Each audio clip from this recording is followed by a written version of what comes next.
How are you guys doing? It is Tuesday, August 25th, 2020, out here in this quarantine. I'm James Sims, and for this episode of The Elite, I'm going to get into all the sports that happened yesterday, because yesterday was Monday. There was a lot of playoff basketball. There was women's basketball as well, because they're playing in their bubble. Soccer's done, but there was also the NHL bubble, and of course there was baseball to be played. So first I'm going to start with the NBA playoffs, because we're in the middle of that right now. Starting off with the first game, the first seed Milwaukee Bucks were able to take care of the eighth seed Orlando Magic in game 4, and they now lead the series 3-1 after dropping the first one to Orlando. For Orlando, Orlando played in this game. They were in this game for most of it, but then Milwaukee pulled away, and then that was kind of it. For the Orlando Magic, Terrence Ross had 19 off the bench. He shot 6 for 13, 1 for 8 from 3. Additionally, Markelle Fultz had 15 points in 31 minutes as he shot 6 for 15 from the field. Fournier finished with 12. Same with Clark. Their big performance would come from Nikola Vucevic, their center, who in 38 minutes would finish with 31 points, 11 rebounds, and 7 assists. And out of those 31 points, he shot 11 for 20 from the field, 6 for 10 from 3, and he made all 3 of his free throw attempts. Like I'm saying, good gameplay for him, but of course it was a different story for the Milwaukee Bucks. Great performance from their bench. Kyle Korver had 10 points off the bench and 7 shots. Wesley Matthews had 12. Eric Bledsoe had 6. Lopez had 10. Chris Middleton, their small forward, would have 21 points, 10 rebounds, and 3 assists as he shot 7 for 19 from the field, 4 for 7 from 3, and he had a good chunk of his points scored in the fourth quarter. So he really did come through for this Bucks team. And of course, the biggest performance of the night or of this game would be the Milwaukee Bucks elite power forward Giannis Antetokounmpo, who played 34 minutes, who finished with 31 points, 15 rebounds, and 8 assists. He finished 14 for 21 from the field, 1 for 5 from 3, and he made 2 of his 6 free throw attempts. But with this win, the Milwaukee Bucks now hold a 3-1 lead over the Orlando Magic, and they are now 1 game away from advancing to the second round. Moving on to the second game of the bubble, the Oklahoma City Thunder, who were in the 5th seed, were able to best the Houston Rockets, who were the 4th seed, to beat them 117-114 to tie the series up at 2. For the Houston Rockets, Jeff Green would come off the bench with 10 points in 32 minutes. Additionally, all the Rockets starters scored in double digits. PJ Tucker had 11 and 11 rebounds. Robert Covington had 14 points, 6 rebounds. Daniel House had 21 points, and he shot 8 for 15 from the field, along with 6 rebounds. Eric Gordon, their shooting guard, had 23 points in 31 minutes. And, of course, their big performance would come from their elite shooting guard, James Harden, who would finish with 32 points, 8 rebounds, 15 assists, and 4 steals to go along with 6 turnovers and 5 fouls in 43 minutes. He shot 11 for 25 from the field, 6 for 15 from 3, and he made 4 of his 5 free throws. Simply wasn't enough as the Thunder completely went off. For the Thunder, Steven Adams, their center, would finish with 12 points and 8 rebounds in 26 minutes. Shai Gilgeous-Alexander, their shooting guard out of Kentucky, played 44 minutes, played the most minutes of anyone on the team. He finished with 18 points, 12 rebounds, and 6 assists.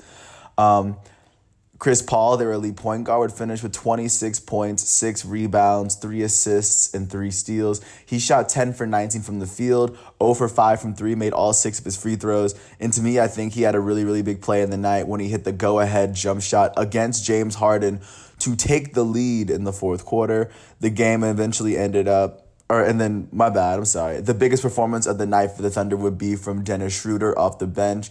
Their German backup point guard. He would play 31 minutes. He'd finish with 30 points, shooting 10 for 16 from the field, 4 for 7 from 3, and 6 for 7 from the free throw line. Along with his 30 points, he had a rebound and 3 assists. Pretty big game for him. And like I just said, the Oklahoma City Thunder have now evened up the series with the Houston Rockets, who are playing without Russell Westbrook. The series is now tied at 2. Jumping to the third game of the day, the Miami Heat, the 5th seed Miami Heat, were able to sweep the 4th seed Indiana Pacers after beating them 99-87 in Game 4. And because the Pacers had won all year, they are now officially the 3rd team to be eliminated, and now 13 teams remain. In the Pacers' last game, only 3 bench points, and the basket came from Doug McDermott. Justin Holiday would finish with 3 points as well. Their point guard, Malcolm Brogdon, would play 40 minutes. He finished with 13 points, 4 rebounds, and 7 assists as he took 16 shots. TJ Warren, their small forward, finished with 21 points, 5 rebounds, and 4 assists. He shot 8 for 17 from the field, 3 for 6 from three, and he made both of his free throws. Miles Turner, the Indiana center, would finish with 22 points and 14 rebounds, along with 5 blocks. He shoot 9 for 16, 2 for 6 from three, and 2 for 6 from the free throw line. And their biggest performance would come from Victor Oladipo, who in 44 minutes would finish with 25 points, 8 rebounds, and 5 assists, along with 5 steals. He finished 9 for 19 from the field, 5 for 11 from three, and 2 for 2 from the free throw line. That is the last game that the Indiana Pacers will play in the 2019 and 2020 season. And I mean, this is how they went out. And the Miami Heat on the other end, Tyler Hero would add in 16 points off the bench. Kelly Olynyk would score 11. He'd have 8 rebounds as well. And then out of the starters, Bam Adebayo, their power forward, had a really, really good game. He finished with 14 points, 19 rebounds, and 6 assists. He shot 6 for 16 from the field and made both of his free throws. And then big performance would come from Goran Dragic, who would finish with 23 points, 5 rebounds, and 3 assists as he shot 10 for 21 from the field, 1 for 6 from three, and he made 2 of his 4 free throws. Jimmy Butler would only play 23 minutes and score 6 points, but I mean, he was dealing with some injury stuff, but he did come through with some big plays, and the Heat just kept it together, and at the end of the game, they were able to advance. They are the 3rd team in the East to sweep a series, and now there are 3 teams into the second round of the playoffs, and they are all Eastern Conference teams. Is now the Miami Heat, the Boston Celtics, and the Toronto Raptors are now waiting on the Milwaukee Bucks, the 1st seed, to close out the 8th seed Orlando Magic. Going on, of course, to the last game of the night. The 1st seed Los Angeles Lakers were able to easily do away with the 8th seed Portland Trail Blazers, beating them 135-115 to take a 3-1 series lead after the Portland Trail Blazers took game 1. For the Portland Trail Blazers, I mean, because they're still alive, Gary Trent Jr. would finish with 13 points on the bench. Hezonja would finish with 11.6 rebounds. Wenyen Gabriel would finish with 10 points off the bench. For the Blazers, Hassan Whiteside, their center, would finish with 11 points and 3 rebounds in 17 minutes. Damian Lillard, their elite point guard, would finish with 11 points, 1 rebound, and 4 assists in 27 minutes. He shot 3 for 9 from the field, 1 for 2 from three, made all 4 of his free throws. He had a plus-minus of -25 on the court. Additionally, Carmelo Anthony, their future Hall of Fame forward, finished with 16 points, shooting 6 for 15 in 29 minutes. CJ McCollum, their shooting guard, finished with 18 points, 5 rebounds, 2 assists, 2 steals, and a block. He finished 5 for 13 from the field. And their biggest scorer would be Yusuf Nurkic, who finished with 20 points, 13 rebounds, and 4 assists on the day. He shot 7 for 10 from the field, 6 for 8 from the free throw line. It just wasn't enough. For the Lakers, Dwight Howard would score 13 points and had 8 rebounds off the bench. Kyle Kuzma finished with 18 points in 22 minutes as he shot 6 for 12 from the field, 5 for 9 from three. Out of the starters, Kentavious Caldwell-Pope would finish with 12 points in 23 minutes. Danny Green would finish with 14 as he went 3 for 4 from the three-point line. Anthony Davis, the Los Angeles Lakers elite power forward, would score 18 points and had 5 rebounds and 5 assists and 2 blocks in 18 minutes played. He shot 5 for 8 from the field, 8 for 10 from the free throw line. And of course, their big performance would come from their GOAT-level small forward, possibly the best player in the history of the game, LeBron James, who finished with 30 points, 6 rebounds, and 10 assists in 28 minutes as he shot 10 for 12 from the field, 4 for 5 from three, and he made 6 of his 8 free throw attempts. Big game from the King as the Lakers now take a 3-1 series over the Trailblazers, and now that every single team has played 4 games, the West has not had a single sweep. Meanwhile, there are 3 teams that have already advanced to the next round in the East. Just to give you a glimpse into what basketball is going to be played today, now that 3 series are officially over, just to look at what to look out for, especially because it's Tuesday. The Jazz are going to play the Nuggets on TNT as the Utah Jazz, the 6th seed, currently lead that series 3-1. And the Mavericks and the Clippers, the 2-7 series, is going to face off at 9 o'clock. That series is currently tied at 2. Hopefully, Luka Doncic and Kristaps Porzingis are both going to be fully healthy. They're going to play against Kawhi Leonard and Paul George and the Clippers because that series is still incredibly tight. Going to the WNBA bubble, just to give you a just to let you know what's going on in that bubble, because they're still playing in IMG Academy. In terms of what to look out for today, because there wasn't any WNBA basketball yesterday. The New York Liberty are 1-12, looking to get their second win of the season as they take on the Chicago Sky at 7:00. At 9:00, the Las Vegas Aces take on the Dallas Wings, as the Aces are sitting at 10-3. They're looking to improve their record. And the last game of the night, at 10:00 on ESPN2, the Indiana Fever will face off against the team with the best record in the WNBA, the Seattle Storm, led by Breanna Stewart. Additionally, I'm going to jump into the hockey bubbles real quick. In the first of two games of the night, the 6th seed New York Islanders were able to completely shut out the top seed Philadelphia Flyers to take a 1-0 series lead over them. Of course, amazing game from Islanders goalie Semyon Varlamov. He went on to completely shut out the top seed in the East. I don't know you can really say anyone else had a better game. But of course, Pageau, New York, the Islanders center also had a goal along with their defenseman Green, but all around great game from the Islanders as they now have a 1-0 series lead. And of course, now going to game 2 of Dallas and Colorado. The 3rd seed Dallas Stars would do away with the 2nd seed Colorado Avalanche 5-2 to take a 2-0 series lead. Nat McKinnon helped get Colorado in the lead. They were up 2-0 to start off. McKinnon had a goal and an assist, but then the Dallas Stars would score 4 goals in the second period to go 4-2. Then of course, with an empty net goal in like the last 15 seconds, they were able to make it 5-2. And like I said, they now run away with this series. The series is now 5-2, of course, led by their goalie Khudobin, who had 38 saves, only allowed 2 goals on the night, especially against this very, very good Colorado Avalanche team. Now looking forward to what games there are today, because it's still playoff hockey. It'll be game 2 of the Bruins and the Lightning, as the Bruins took game 1. And it'll also be game 2 of the Vancouver Canucks versus the Vegas Golden Knights, as the Vegas Golden Knights they currently lead the series 1-0 going into tonight's games. Bruins Lightning is at 7:00 on NBC Sports, and Canucks Golden Knights is going to be on at 9:45 NBC Sports. And last but not least, let me jump into baseball to let you guys know what's going on over there, and also to fill you in on who's leading the statistical leaderboards. Starting out in the East, the Tampa Bay Rays hosted the now Buffalo, but of course the Toronto Blue Jays. And the Blue Jays were able to get their 14th win of the season after beating the Rays 6-4. Great pitching start from Blake Snell, who would pitch 5.2 innings. He would strike out 9 batters, only allow 4 hits and 2 runs. But eventually it would be a late rally by the Toronto Blue Jays to eventually help them get this win. Of course, there was a Randall Grichuk homer when they were down 3-2 to put them up 5-3. Like I said, just big overall win for the Blue Jays. And for them, their elite first baseman, Vladimir Guerrero Jr., would finish 1-for-3 with an RBI. He did walk twice. Big win for them as the Tampa Bay Rays now fall to 19-11. I'm pretty sure they're still winning the AL East. Going, of course, now to the National League East, the Miami Marlins were able to get their 12th win of the season, beating the Washington Nationals 11-8. For the Nationals, Voth would pick up his 3rd loss. He's 0-for-3 on the season after giving up 6 runs in 3.2 innings.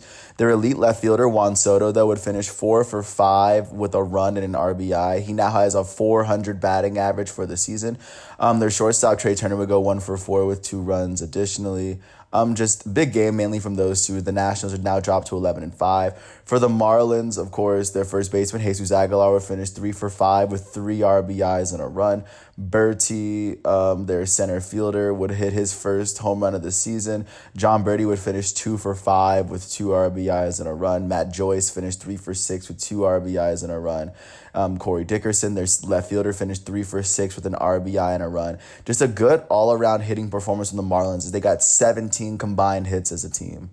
Moving to the NL Central, Brett Anderson picked up his 2nd win of the season as the Milwaukee Brewers were able to beat the Cincinnati Reds. Josh Hader, the elite closer, would pick up his 6th save of the season. I don't know what I'm talking about. For the Cincinnati Reds, Trevor Bauer would pick up his first loss of the season as he gave up 4 runs in 6 innings, still struck out 8 batters. For the Reds, I mean, Eugenio Suarez would finish 1-for-4 with an RBI and a run as he hit his fifth home run of the season, and Casali hit his fourth. Both of their runs came off home runs. For the Brewers, their left fielder, Christian Yelich, their elite left fielder, Christian Yelich, would finish 1-for-3 with a run on the day. Their first baseman, Justin Smoke, would finish 2-for-4 with 3 RBIs and a run. Big overall game from the Milwaukee Brewers. There were two interleague games. The first one hosted in Detroit. The Chicago Cubs were able to beat the Detroit Tigers 9-3. Big game from Chicago, and it was a win, of course, from Alec Mills, their starting pitcher, who's now 3-2 on the season. He struck out 7 batters and only allowed 3 runs through 7 innings. Big game from their elite shortstop, Javi Baez, who would go 3-for-5 with 3 RBIs and 2 runs. He hit 2 home runs on the night. He now has 5 on the season. And, of course, big game from the Chicago third baseman, Bodie, as he finished 3-for-5 with 4 RBIs and a run. And he now has 4 home runs on the season. With this win, the Chicago Cubs are now 18-10, and the Detroit Tigers now dropped to 11-16.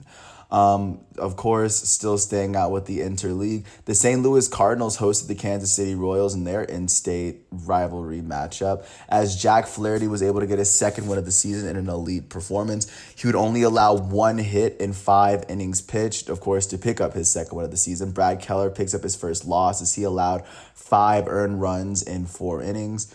For the Kansas City Royals, Soler would be a bright spot as their designated hitter would finish 2-for-4 with 3 RBIs and a run. He now has 7 home runs on the season. He had all 3 of their RBIs. For the St. Louis Cardinals, big game from their elite first baseman, Paul Goldschmidt, who will go 3-for-4 with 3 RBIs and 2 runs, and he was also walked. He now has 3 home runs on the season as he hit his third of the season off in the 6th inning. Paul DeJong would finish 1-for-3 with 3 RBIs and a run. A big win for him as well. With this win, the St. Louis Cardinals are 10-8, and the Kansas City Royals now dropped to 11-18 in general. And of course, going out to the AL Central, the Minnesota Twins were able to pick up their 20th win of the season after beating the Indians 3-2 last night. Big win from their pitcher Kenta Maeda, who would only allow 1 run and strike out 7 batters in 5 innings pitched. Savali would pick up his 3rd loss of the season as he allowed 3 runs in 6 innings and struck out 8 batters. For the Indians, Francisco Lindor, their elite shortstop, would finish 2-for-4 on the day. Cesar Hernandez would finish 2-for-5 with an RBI and a run as he hit his 2nd home run of the season. For the Minnesota Twins, their designated hitter, Nelson Cruz, would finish 1-for-4 with an RBI and a run as he hit his 11th home run of the season. Miguel Sano, their first baseman, would hit his 6th home run of the season as he went 1-for-4 with 2 RBIs and a run. That's all 3 of their runs. And like I said, with this win, the Twins are set 20-10. With this loss, the Cleveland Indians are 17-12. Moving out to Dallas, the Texas Rangers were able to get their 11th win of the season as they beat the Oakland Athletics 3-2. Big win from Lance Lynn, who is now 4-0 on the season. First off, Jesus Luzardo allowed 3 runs through 6.2 innings pitched, struck out 7 batters. Amazing pitching performance for him. He's now 2-for-1 on the season. And additionally, Matt Chapman, their elite third baseman, will go 0-for-5. Marcus Semien will go 3-for-4. He'd be the only person hit more than 2. Canna would hit 2, and so would Piscotty. Piscotty would hit his 5th home run of the season. For the Texas Rangers, 2 of their RBIs came from Todd Frazier, their third baseman, who went 1-for-2 with 2 RBIs, and Keener Falefa as he hit his first home run of the season. But like I said, Lance Lynn, he will go on to allow only 2 runs and strike out 8 batters in 6 innings to get his 4th win of the season. He allowed his first 2 runs in the first 2 innings and still finished out. And he still pitched 4 scoreless innings following that. With this win, the Rangers are now 11-17, and the A's are now 20-10. Now they have double-digit losses for the first time this season. The last team in the AL West to hit double-digit losses. Going out to Houston, the Houston Astros hosted the Los Angeles Angels and were able to beat them 11-4. Big win from their starter, Valdez, as he would end up tossing 7 innings. He would strike out 11 batters and only allow 4 runs. Frankie Valdez, big start for him. Going out to the Angels, Pablo Sandoval would pick up his fourth loss of the season. Their GOAT level center fielder, Mike Trout, would go 0 for 3 with a run on the day. Their elite third baseman, Anthony Rendon, would go 2 for 4 with an RBI. Additionally, their first baseman, Albert Pujols, would go 1 for 4 with an RBI. And then Justin Upton would hit his third home run of the season. For the Houston Astros, Kyle Tucker would hit his fifth home run of the season as the left fielder went 2 for 3 with 2 RBIs and a run. For the Astros, their elite second baseman, Jose Altuve, would go 0 for 4 with a walk that eventually turned into a run. Carlos Correa would finish 1 for 5 with 3 RBIs and a run for the Astros. With this win, the Astros are now 16-13, still running up, trying to close in on the Oakland A's. And the Los Angeles Angels are now 9-21 in the division. So, things aren't looking that well for them. And then, of course, going to the last game of the night in Arizona, the Colorado Rockies were able to get their 14th win as they beat the D-backs 3-2. Big win, big first win from their pitcher, Castellani. As he would pitch 6 innings. He would strike out 3 batters, only allow 2 runs. And then for the Rockies, Trevor Story would finish 1 for 3 with an RBI and a run as he hit his 9th home run of the season. Colorado Rockies elite third baseman Nolan Arenado would finish 1 for 2 with 2 walks on the day. Just big win for them. And even for the Arizona Diamondbacks, Cole Calhoun would hit his 8th home run of the season and Christian Walker would hit his 7th, but they'd come up just a bit short. With this win, like I said, the Rockies are now 14-15, and the Arizona Diamondbacks now drop to 13-17. Now I'm going to give you a look into what games are going to be played today because, once again, it is Tuesday.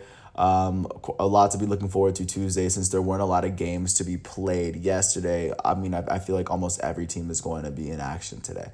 Starting off at 4, Christian Javier looks to get his 3rd win of the season as the Astros take on the LA Angels. Julio Teheran looks to get his first win for the Angels as they take on the Astros in their doubleheader. They play 2 games. The Marlins and the Mets are also playing 2 games as well as the Marlins were delayed due to COVID earlier in the season. Jake Arrieta is looking to get his 2nd win of the season as the Phillies take on the Nationals at 6 o'clock. Additionally, Tyler Glasnow is looking to get his first win for the Rays as they take on the Orioles at 6:40. Tyler Chatwood looks to go. He's sitting at 2-1. Looks to get his 3rd win as the Cubs take on the Tigers at 7:10. Shane Bieber, who's sitting at 5-0, is looking to get his 6th win of the season as the Indians take on the Twins at 7 o'clock. Garrett Cole is looking to get his 5th win of the season as the AL East, the former AL East leading New York Yankees take on the NL East leading Atlanta Braves. Additionally, Lucas Giolito looks to pick up his 3rd win of the season as the White Sox take on the Pirates. Luis Castillo is still looking for his first win of the season for the Reds as they take on the Brewers at 8 o'clock. Adam Wainwright is 2-0. He's looking to get his 3rd win as the Cards take on the Royals today in their in-state matchup. Marco Gonzalez looks to get his 3rd win of the season as he takes on Chris Paddock, who's also looking for his 3rd win of the season as the Mariners take on the Padres at 9 o'clock. And last but not least, Julio Urias looks to get his 3rd win of the season. He's 2-0 as he faces off against the 2-0 Johnny Cueto as the Los Angeles Dodgers take on the San Francisco Giants at 9:45. And because it is Tuesday, I'm going to jump into the stat leaders just to give you a hint of who's really dominating the league as of right now. And of course, there are different players that have played different amount of games. So first off, I'm going to start off with hits, naturally. With hits, Charlie Blackmon is still the league leader in hits. He has 45 hits in 28 games with a .405 batting average. In second place, David Fletcher, the shortstop from the Los Angeles Angels, has 40 hits through 30 games. He now has a .317 batting average. And in third place with 39 hits, Kyle Lewis, the center fielder from the Seattle Mariners, has 39 hits in 29 games with a .368 batting average. Of course, going further with hits, going into doubles, currently tied for the lead are Hanser Alberto, the second baseman from the Baltimore Orioles, and Christian Walker, the first baseman from the Arizona Diamondbacks. They both have 12 doubles on the season, Alberto in 27 games, Christian Walker in 29 games. And in third place, tied for third place, are Cesar Hernandez, the second baseman from the Cleveland Indians, and Anthony Santander, the right fielder from the Baltimore Orioles. Now going into triples, so far as of August 25th, Only Kyle Tucker has hit 4 triples on the season. He's a left fielder from the Houston Astros. And tied for second, you have Jeimer Candelario, the first baseman from the Detroit Tigers, and Mike Yastrzemski, the center fielder from the San Francisco Giants. Now looking at the home run leaders, Fernando Tatis Jr. leads the league in home runs with 12. He's the elite shortstop from the San Diego Padres. And tied for second, it's a 3-way tie. There's Jose Abreu, the first baseman from the Chicago White Sox, Mookie Betts, the elite right fielder from the Los Angeles Dodgers, and Nelson Cruz, the designated hitter, the future Hall of Famer for the Minnesota Twins, who now has 11 on the season through 29 games.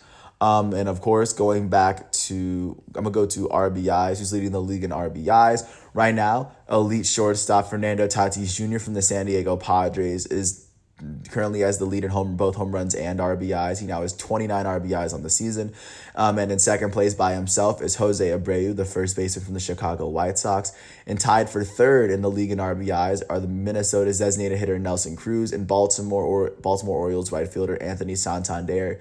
They both have 27 RBIs on the season. Nelson Cruz has done it in 29 games. Santander has done it in 28.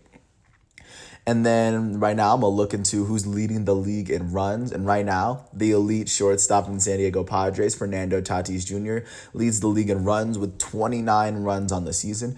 In second, it's Mike Yastrzemski, the center fielder from the San Francisco Giants. He scores the second most in the league. And in third by himself is Trevor Story, the shortstop from the Colorado Rockies, who has 26 runs in 29 games. Now going to walks, who's leading the league in walks. Carlos Santana, the first baseman from the Cleveland Indians, currently leads the league with 28 walks in 29 games. And in second place, it's Mike Yastrzemski, who's walked 23 times in 30 games, who now has an OBP of 429. And then tied for third in walks are Yandy Diaz, the third baseman of the Tampa Bay Rays, and Brandon Nimmo, the center fielder from the New York Mets, who have both been walked 22 times. Now going to see who leads the league in strikeouts. Miguel Sano, the first baseman from the Minnesota Twins, and Evan White, the first baseman from the Seattle Mariners, have both struck out 43 times. Sano in 26 games, Evan White in 27, and sitting in third by himself with 41 strikeouts is Jorge Soler, the designated hitter from the Kansas City Royals. Looking at the lead for who's leading the league in stolen bases right now is Jonathan Villar sitting by himself with 8 stolen bases, and we have an 8-way tie for second place in stolen bases with 6. We have Andres Jimenez, the second baseman from the New York Mets, Whit Merrifield, the center fielder from the Kansas City Royals, Adalberto Mondesi, the shortstop from the Kansas City Royals, Dylan Moore, the right fielder from the Seattle Mariners, Tommy Pham, the left fielder from the San Diego Padres, Jose Ramirez, the third baseman from the Cleveland Indians, Austin Slater, the right fielder from the San Francisco Giants, and Fernando Tatis, the elite shortstop from the San Diego Padres. Now jumping into the percentages, going into batting average, DJ LeMahieu currently has the league's best batting average with a .411 batting average through 19 games. In second place, it's Charlie Blackmon, the right fielder from the Colorado Rockies, who has a .405 batting average in 28 games. And now going to the 300s, tied for third in batting average are Paul Goldschmidt, the first baseman from the St. Louis Cardinals, and Kyle Lewis, the center fielder from the Seattle Mariners, who both have .368 batting averages on the season. Now going on to on-base percentage. Right now, Paul Goldschmidt currently leads the league in on-base percentage with a .507 on-base percentage, as in he makes it safely to first base more than half the time he's at the plate, which is a crazy stat. Kyle Lewis is tied for second with DJ LeMahieu of the New York Yankees with a .456 on-base percentage. And now going to slugging percentage. Right now, Luke Voit, the first baseman from the New York Yankees, has a .730 slugging percentage, the only slugging percentage over 700 so far through 21 games. Nelson Cruz, a designated hitter from the Minnesota Twins, is second in slugging percentage with a .699 slugging percentage. And the elite shortstop from San Diego, Fernando Tatis, is in third of the league with a .678 slugging percentage. Now jumping out to OPS, who's leading the league. Right now, Nelson Cruz leads the league in OPS with an 1128 OPS. Second in the league is Bryce Harper, the right fielder from the Philadelphia Phillies, with an 1119 OPS. And in third is Luke Voit, the first baseman from the New York Yankees, who has an 1115 OPS through 21 games with the New York Yankees. Now jumping to who's leading the league in pitching. Right now, the ERA title goes to Shane Bieber of the Cleveland Indians, who through 6 starts still has a 1.11 ERA. Max Fried is a 132 ERA through 6 starts for the Atlanta Braves, and Lance Lynn has a 159 ERA through 7 starts for the Texas Rangers. Going to complete games. So far, Trevor Bauer still holds the lead for complete games thrown. He's thrown 2, and he also leads the league in shutouts with 2 as well, as he has a 165 ERA through 5 starts. Right now, looking for who's leading the league in saves. Currently, the league leader is Liam Hendriks from Oakland, who has 9 saves in 10 opportunities. And in second, by himself, it's Zach Britton of the New York Yankees, who has 8 saves and 8 save opportunities. And tied for third in saves are Brad Hand from the Cleveland Indians, who's 7 for 7. Kenley Jansen for the Los Angeles Dodgers, who's also 7 for 7. And Taylor Rogers of the Minnesota Twins, who's 7 for 9 in save opportunities. Right now, the leader in innings pitched so far is Lance Lynn. He's pitched 45.1 innings, and he's 4-0 so far with the 159 ERA. Incredible. Only allowed 25 hits. And second is Shane Bieber, who's pitched 40.2 innings with a 111 ERA for the Cleveland Indians. And then Aaron Savali for the Cleveland Indians has pitched the third most amount of innings. He's pitched 40 innings through 6 starts. Right now, and last but not least, I'm going to go to the pitchers who lead the league in walks. Right now, Robbie Ray of the Arizona Diamondbacks leads the league with 25 walks through 27 innings pitched, which is pretty bad, not going to lie. And then tied for second with 16 walks of the following pitchers. You have Corbin Burns from the Milwaukee Brewers, Lucas Giolito of the Chicago White Sox, Frankie Montas from the Oakland A's, Kyle Wright of the Atlanta Braves, who have 16 walks. Kyle Wright, the only one of them who has done it in less than 16 innings, who's pitched 16 walks in 15 innings. And now I'm going to go out to who leads the league in strikeouts. Right now, Shane Bieber leads the league in strikeouts as he struck out 65 batters in 40 innings. In second place is Sonny Gray from the Cincinnati Reds, who struck out 51 batters through 36 innings with a 2.21 ERA and 6 games started. And in third place, it's Lance Lynn with 50 strikeouts in 45 innings with a 159 ERA through 7 innings pitched, or through 7 games started. And then last but not least, I'm going to get into batting average against. Right now, Trevor Bauer leads the league in batting average against as he allows a 134 batting average against.